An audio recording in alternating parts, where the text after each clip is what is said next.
हाय friends, जय Jagannath. Welcome to Odia helpline. आज वीडियो रे आपण देखिबे गोटे प्रेगनेंसी टिप्स कि प्रेगनेंसी समय रे कौन कौन जिनस भूल रे भी खाइबे नाही जा आपनक छुआर देह और आपनक देह को खराब करि पारे और इवन मिसकैरेज मध्य करि पारे। एति पई वीडियो को आपण प्रथम शेष देखंतु ताकि आपण ठीक से जानि परिबे कि कौन केमती करिवे। या पूर्व जदि आपण आम चैनल को सब्सक्राइब करि नांती तो तळ थिया रेड बटन को क्लिक करी सब्सक्राइब कर दियंतु, कारण आपनक पई एमिति नुआ नुआ इंटरेस्टिंग हेल्थ वीडियो सब नै आसुची। तो चलंतु देखिबा आज वीडियो।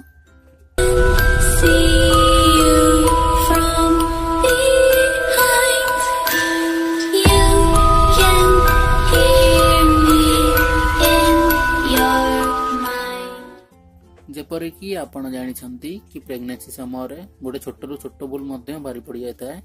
एई वीडियो में आपण को कहिबी किछि वेज और नॉन वेज खाद्य जा प्रति आपण टिके सावधान रहिबे। प्रथमे नॉन वेज लोकन पई फास्ट हैला कंचा अंडा बा अदा सिझिथिबा अंडा।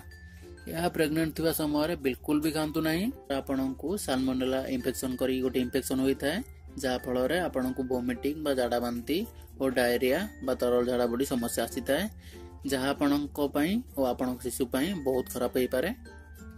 सेकंड हैला अल्कोहल।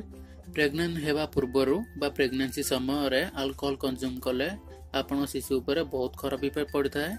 प्रेग्नेंट हेबा पूर्वरु जदि आपण मद पिउछंती बा स्मोकिंग करूछंती तो आपणकर प्रेग्नेंट हेबार चांसेस मते कम होता है। आ प्रेग्नेंट थिबा समय रे जदि आपण मद पिउछंती बा स्मोकिंग करूछंती तो आपणक बेबी ऊपर बहुत अधिक खराब प्रभाव पड़ता है, जा आपण भाबी परिबेनी। थर्ड हैला अदा सिझा मांस बा ठीक से सिझी नथिबा मांस। अदा सिझा मांस बा बासी मांस आपण खांतु नाही और मांस खाई सारिया पर क्षीर बा दही बिल्कुल भी खांतु नाही, जा द्वारा आपण फूड पॉइजनिंग होवार चांसेस थाए, जा आपण शिशु ऊपर बहुत खराब इफेक्ट पकेता है। एबे चलंतु जानिबा वेज खाइबा ऊपर। प्रथम हैला क्षीर और दही। क्षीर पीले मार स्वास्थ्य और पिलार स्वास्थ्य पई बहुत भलो। क्षीर रे थिबा विभिन्न प्रकार विटामिन्स, मिनरल्स, कैल्शियम आदि शिशुर विकास में सहायक होता है, किंतु क्षीर केते खाद्य पर खाइले सेटा विष हो जाता है बा या फूड पॉइजनिंग करता है, जहाँ मार स्वास्थ्य और छुआर स्वास्थ्य पई भलो नुहे। यह छुआ स्वास्थ्य पई मध्ये क्षतिकारक हो जाय पारे।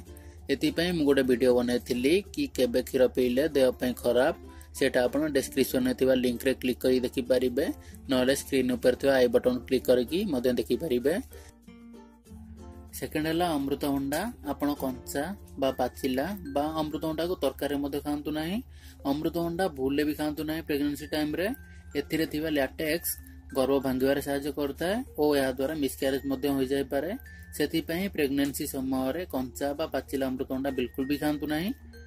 थर्ड हैला चा बा कॉफी। प्रेगनेंसी समय रे स्पेशली लास्ट 2 मंथ रे चा बा कॉफी पिया टी कम कर दियंतु। फोर्थ हैला सपुरी बा पाइनएप्पल। गर्भावस्था रे सपुरी खाइले आपन शिशुर नर्वस सिस्टम ऊपर खराब प्रभाव पड़ता है, सेति पई प्रेगनेंसी समय रे पाइनएप्पल खांतु नाही। तो फ्रेंड्स, आशा करूची मोर वीडियो आपन पसंद आसीथिबो। आ अधिक प्रेगनेंसी विषय रे वीडियो देखिबा पई डिस्क्रिप्शन में थिबा लिंक को क्लिक करी वीडियो देखनियंतु। आ मोर वीडियो जदि आपन पसंद आसीची तो तळ थिया रेड बटन क्लिक कर सब्सक्राइब करिया भूलिबेनी। आ जदि मनरे किछि भी डाउट अछि, सजेशन अछि, कंप्लेन अछि प्रेगनेंसी विषय रे तो तळ थिबा कमेंट बॉक्स रे कमेंट कर दियंतु, मु ता रिप्लाई जरूर देबी। तो friends, bye bye, see you, जय जगन्नाथ।